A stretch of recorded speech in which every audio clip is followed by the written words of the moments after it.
Hello Reformers and welcome to Diablo 3. I should say welcome back actually, because I have previously played Diablo 3 on the channel with a Barbarian in hardcore mode and also with a Witch Doctor. But this time we are focusing on the new Necromancer class that has just been released, and we're going to be playing a little bit in the adventure mode. Now there is obviously the campaign and there are some new areas in the campaign. Obviously, considering this is a new character, I am unable to access those, but I think maybe we might be able to access them in the adventure mode. So let's take a look at that. And they've also added a new mode called a challenge rift, and that means that you can run a greater rift on a unique character and beat the original time, earn rewards and place on the leaderboard. And they are actually real characters from real players. And that's pretty cool, I think. Anyway, we're going to go in and try out Ketchup. Oh yes. Now, obviously, you haven't really seen my other characters, with the exception of my hardcore Barbarian and my hardcore Witch Doctor. This is on softcore, of course. I'm not really wanting to, play on hardcore. I was actually wanting to do the season, but the season actually isn't even available at the moment, which is really kind of sad to me. But anyway, what we're going to do is I'm actually going to take the Templar here. I'm going to take the Templar, obviously, and we are going to spend our Paragon points real quick. By the way, if you haven't already guessed, this is kind of more of a laid-back kind of series, so if you're looking for really sort of hardcore rushing and things like that, it's probably best to go elsewhere. This is literally just a preliminary look at the Necromancer, and maybe when I level it up a little bit more, we'll take another look at it. But anyway, I'm just gonna spec all of my points here, and we want critical hit damage, there we go, critical hit chance, there we go, and resist all and some armor, and then area damage and resource cost reduction. I suppose that should be fine. Alright, so first off, I think the best thing to do would be to, well, usually I like to go to the Halls of Agony somewhere, and I hope to get a bounty, but it seems like that is unfortunately not going to be the case. Now, we're going to be playing on normal for this one episode, because I just want to be fast. I just want to be really fast, and I just want to kill everything really quickly. As you can see, there's already level 2. It's just very fast, and wow. I gotta say, I'm actually really surprised that the Necromancer has such an amazing primary ability. Do you see how much damage we're able to inflict? It's pretty crazy this early on, because, things like, shall we say, just as an example, maybe the Barbarian, maybe the Witch Doctor, they have single target damage. Every class actually has single target damage, I think, to begin with, and the Necromancer is having an AoE that doesn't use any resource, which I have to say is actually pretty powerful already. And I've seen a couple of things about the Necromancer. Most notably, we are going to be using Corpse Explosion. I think Corpse Explosion is probably something, it's one of the quintessential linchpin abilities of the Necromancer. Obviously, I haven't really tested that out just yet, but I'm sure once we hit level 4, we will definitely be able to give it a good shot, and we'll see what's going on with it. Now, I'm going to lose my... yeah, I did lose my killing spree there. Well, that's to be expected. That's absolutely fine. We're going to go and cleanse the cursed chest. Yes. Let me just destroy all these things. Fantastic. Yeah, now, I have looked at some of the abilities. I haven't looked at some of the really advanced abilities. Oh, here we go. We've got Corpse Explosion now. I was actually just so excited to try out this Corpse Explosion because it uses no resource, and I'm literally just gobsmacked by that, because it using no resource means that I can spam it as long as there are corpses in the area, and it does a lot of damage. It does quite a lot of damage, and it is AoE, so you can imagine I'm not using any resource with Bone Spikes, which is AoE, and then I'm not using any resource with Corpse Explosion. I'm actually generating resource with Bone Spikes, so it's pretty good. It's pretty good. Okay, well, this is going to be even more hilarious, because these things right here are going to spawn more corpses, and I'm just going to use Corpse Explosion now. Literally just going to use Corpse Explosion, and obviously the Bone Spikes also help, but Corpse Explosion is just hilarious. It's literally the most hilarious thing I've ever seen. Anyway, there you go. We're just running around doing our thing and getting all these corpses, and it's just absolutely crazy. I actually have played a little bit of a Necromancer just to test things out a little bit, and I was fighting against a boss of one of these bounties, and basically I had so many corpses in the one area that the boss died basically instantly. I was playing on normal, so obviously that is to be expected, but I think that's pretty cool. I think that is pretty cool. Hey, there we go. We killed 127 enemies. I'm just going to take all these things. There we go. And we've now advanced to the next level. And I love the Skeletal Mage. I think the Skeletal Mage is actually a pretty cool ability to have. I actually don't think it's that good, but it is a nice essence spender, and that's technically what we need. So I'm going to be going for the heal here. I don't think we'll need it actually, but I'm going to go for it anyway. Okay, so let's see here. Okay, we got some upgrades. I do have auto equip on, so it makes things a little bit quicker for us. But do you see corpse explosion? It just spreads, you know, you can just take one corpse, explode it, and then that corpse causes 5 more corpses, and then those 5 corpses cause 10 more, and so on and so on. It's really, really cool to see that. Anyway, we're going to go to the next bounty here, and we're going to see what we can do. But I'm really, really excited to see where the Necromancer goes, and what kind of builds we can come up with. Because later on, obviously, that is when things get really fun, because you are going to get legendary sets, you're going to get set bonuses, and you're just going to have a good old grand fun time, you know, just corpse exploding all over the place. And I think that is really, really cool thing to do. Okay, I'm going to go this way. I think this is where I have to go for the Jovians. I'm actually unsure about this. It's been a while since I have played Diablo, so do bear that in mind. Anyway, there we go. Corpse explosion. Yeah, it's really cool. It is really cool. Obviously, if you don't kill anything in the area, then obviously you're not going to have any corpses. But if you can kind of lead the corpses to the new enemies and things, then everything just goes absolutely amazingly. Anyway, I've spawned some skeletal mages, as you can see. I'm actually going to continue spawning them and using essence, so we just have amazing amounts of helpers, basically. I mean, just look at them. They're actually shooting enemies. How much damage do they actually do? They do 400 weapon damage as physical over 2 attacks. So what does that mean? That means, I suppose, 200% per attack, which is actually pretty good. So I'm happy with that. Why not?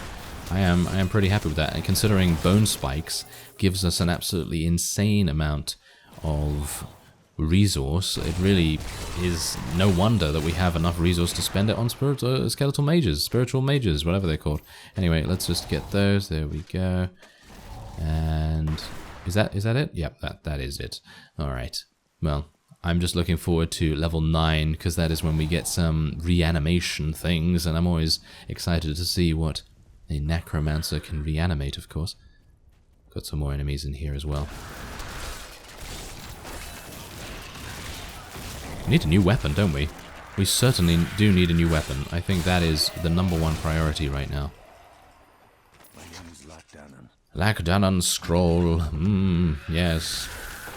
Okay, I'm just going to summon some more of these skeletal mages to help us out here. I'm actually wanting to see how they do, because I'm not going to use Corpse Explosion here a little bit. I am going to use it somewhat, but it seems like they're pretty good, and we have enough resource to support it as well, so that's nice.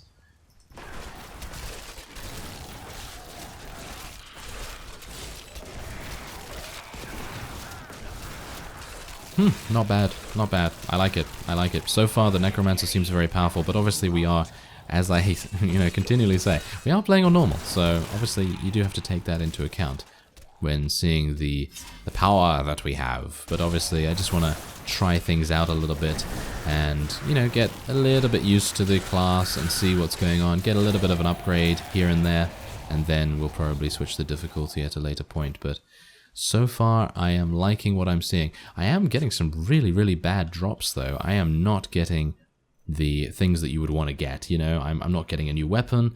I'm not getting any resplendent chests or anything like that. And what do we have here? Oh, yes. Huge amounts of items here. Yes, I probably need to take these, don't I? Yeah, these are all the things that were in my stash, I believe, because I think they've done something with the stash. I think with this pack they have improved or increased the stash slots, so that's probably the reason why.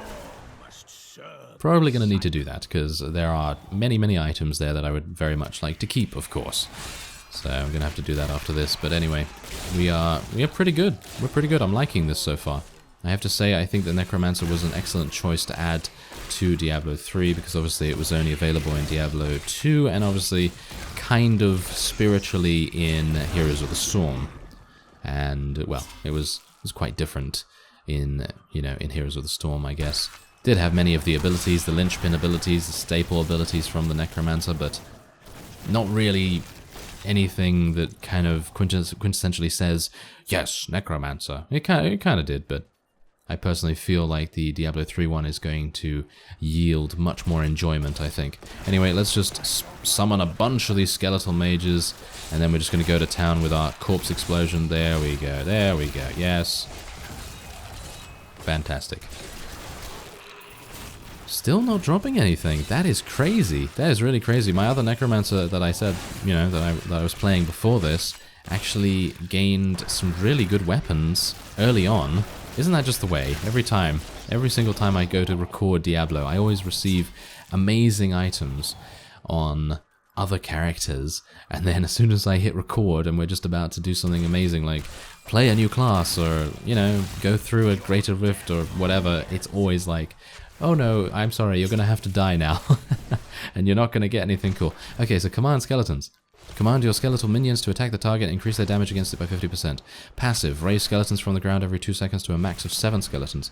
Wow, that's insane. Okay, so there you go. As you can see, we have some amazing skeletons right next to us here. I don't know how much damage they... Oh, they deal 50% weapon damage. That's pretty good. That is pretty decent. Okay, so Bone Spear now has one of the extra runes here. I'm actually not going to be using anything like that. I do like this, though. Wow, that's an amazing rune. 1 second stun every time you use bone spikes? I think that's amazing. That is a really, really nice control skill right there. Okay, we also have Corpse Lance. Target an enemy to summon projectiles from nearby corpses that cause 1750% weapon damage as physical to the target. I'm going to try that out. That sounds like a pretty fun skill, but we'll see, because sometimes the skills that you think are going to be really, really fun to use are actually not. So, yeah, we'll see if that is indeed the case. So, we have to kill 100 enemies in the Weeping Hollow, which is where we are, and we also need to find Tephany. So, let's see. Okay, so you can't stun them more than once, but 1 second stun is pretty amazing for a control necro here, so that's... I'm kind of surprised. Okay, so this requires a... Aha, so this requires a target. So if I... Ooh, okay. Okay, so... let me just try that out again, actually. I was kind of not really realizing what was kind of going on there, but we're going to see in just a second. Alright, so let's see. Command, yeah, okay, I'll command your skeletal minions, that's fine. Okay, so this. Target enemy to summon projectiles from nearby corpses that causes that. Alright. Okay, so basically have a huge amount of corpses surrounding you, and then use that ability, and then everything is golden, and yeah, everything is money. So I guess that's pretty good. I mean, I'm actually a bit unsure about it at the moment, but I guess you just need a boss. You kind of just need a boss to fight. I think that's probably the case. Anyway, we're going to go into a big pack in just a second, because it seems like Tephany is all the way over here.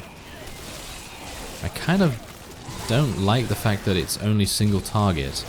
I mean, I much prefer having Corpse Explosion available as kind of an additional AoE on top of the bone spikes. So maybe that's something that we're going to have to think about here. There we go. So Tephany is all the way over here. I'm just going to summon a bunch of these. Hopefully they'll kill the grotesques pretty fast. Well, seems to be going quite well. They do have a lot of HP. And there's going to be a huge amount of corpses here, so let's see how quick this guy dies. Pretty good, actually. And we can use it consistently? Ah, that's nice. Does it? No, it doesn't use any resource either. There's a cursed chest. We're going to do that. Thank you very much. Okay, so let's actually use our lance ability, and we're going to see how that goes.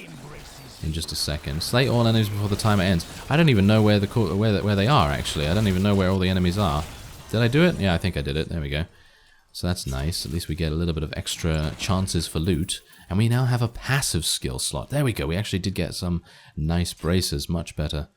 Alright, let's go with that. There we go. That's agility. Don't really want that. Thank you very much. Okay, so we can now take a look at some of the passive skills.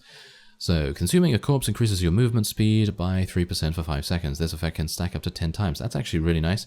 Consuming a corpse has a 20% chance to spawn a health globe. I'm going to go for Fueled by Death. I personally feel like moving fast is probably much better.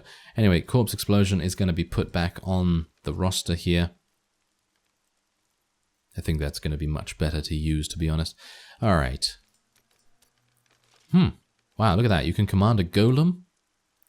Raise a flesh golem to fight for you. Flesh golem deals 450% weapon damage as physical. And then you have the army of the dead. Raise a skeletal army to pummel the targeted location, dealing 12,000% weapon damage. And then all corpse skills can be used at will for 10 seconds. Well, that might actually be pretty cool for like a combo build or something like that, but obviously right now probably not. Alright, so enemies that hit are hit by the Templar or regenerate health. I guess we'll just regenerate health. We'll just make him into kind of a medic character, I guess. Alright, so we only have one more bounty to do. Just gonna go to the Caverns of Aranea, and we'll take care of some spiders. Oh yes, here we go. Alright, so chest, anything good? Ooh, that might be good. Yes. I said might be. It is very good in actual fact, but obviously because we just had the starting weapon, anything is going to be better. So yeah, as you can see, dealing so much damage now. Thankfully they are giving me a bit of an icon so I know where to go, because usually they don't when you come in here, or at the very least that's in my experience. So maybe they've changed it, or maybe it's just a little bit more accessible, or maybe I'm just lucky to be close to it, to be honest. That's probably the case. Anyway, we are almost there. I'm going to try and spawn a treasure goblin from one of these cocooned victim places, and I'd very much like to do that, to be honest, because they are obviously going to be giving us something quite nice. Most of the time they do, at least. So, do it. Yeah, there we go. Corpse explosion. Okay, so we're just going to summon a bunch of these until I run out of resource. There we go. And hopefully they'll just kill everything in the area, and then I can kind of just move along and just pick up all the loot, because we like to be a bit lazy.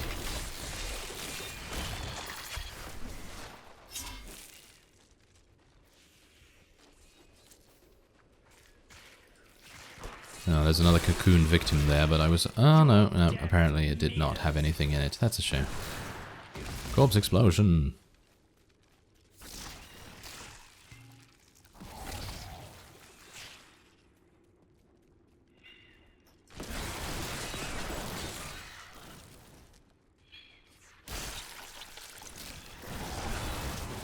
Wow, that is pretty nice. That is pretty nice.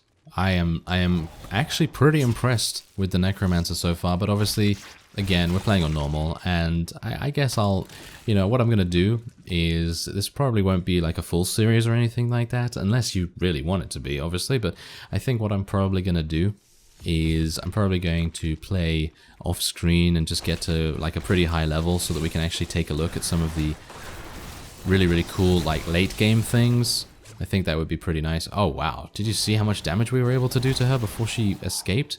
Well, obviously, again, we're playing on normal, so that does make a bit of a difference. But that takes 50 essence. That's pretty nice. That is pretty nice. It increases their damage against it by 50%. That is nice. That is nice. Okay, so there we go. We've got some better gloves, and there is a shield for the Templar here. So I suppose we'll give that to him. And can he use anything else that we have here? Well, we don't have any new weapon for him, unfortunately. I mean, he can't use this, right? No, he can't use the scythe. That's a Necromancer only thing. Let's see. Ah, we're getting some nice loot. Yes, thank you. Give me that. Alright, so that's nice. That shield is much better for the Templar, so I'm going to give that to him. Actually, this scythe is much better for me. Can I dual wield? Nope, can't dual wield. Thought not. Anyway, I'm going to take this shield back, thank you very much, and he can just have the old shield. Sorry. Sorry about that, but it's much better for me because it has intelligence, of course.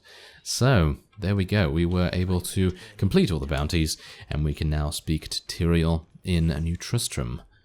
And hopefully he's going to have something nice for us. There we go, and he's going to give us a Herodric cache, or chest.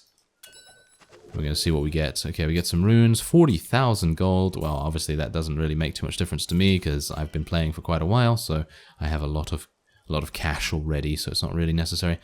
But that is cool. There we go. That is cool. That is a small look at the Necromancer. If you would like to see more gameplay of this, then do let me know, because I'm probably going to be playing a little bit anyway in my spare time, if I have any, and, you know, hopefully going to level it up a little bit, maybe get it to 60 or 70 or something like that, and maybe we can try and get some of the set bonuses or something like that. And yeah, there's the phylactery, which is the new offhand weapon for the Necromancer. And if you'll excuse me, I'm going to be salvaging a bunch of items, and I'm also probably going to try and craft some armor for myself. Or do I? Probably don't even need to. So I thank you very much for watching. Do let me know, and I will see you next time.